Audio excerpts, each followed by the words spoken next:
Your journey to better health starts at GNE.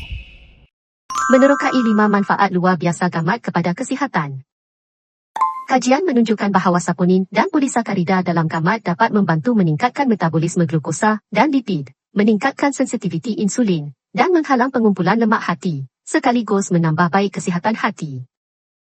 Komponen aktif yang terdapat dalam gamat, seperti saponin, polisakarida, dan peptida kolagen, memainkan peranan dalam memerangi pembentukan trombos, menurunkan tekanan darah, dan mengurangkan lipid darah, sekaligus menjaga kesihatan kardiovaskular.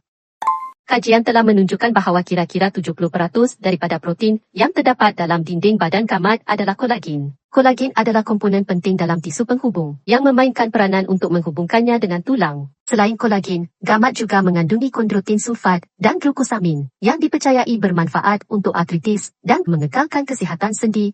Kolagen dalam gamat dapat membantu mengurangkan kedutan, meningkatkan keanjalan kulit, dan meningkatkan struktur dan tekstur keseluruhan kulit. Komponen aktif lain yang terdapat dalam gamat, seperti mucopolissia sisiharidis, peptida, dan asid amino, juga menyumbang kepada rawatan kulit, seperti mempercepatkan penyembuhan luka, membaiki, dan menggalakkan pertumbuhan semula sel kulit.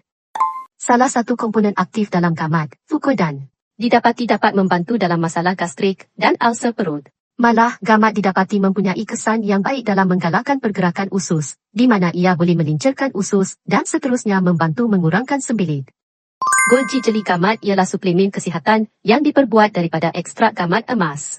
Ia adalah suplemen yang mempunyai kepekatan ekstrak gamat tertinggi di dalam pasaran dan telah dijual di Malaysia, Indonesia, dan Singapura selama lebih 20 tahun. Hanya ambil 2 sudu besar 2 kali sehari sebelum makan untuk nikmati manfaat kesihatan daripada pengambilan gamat.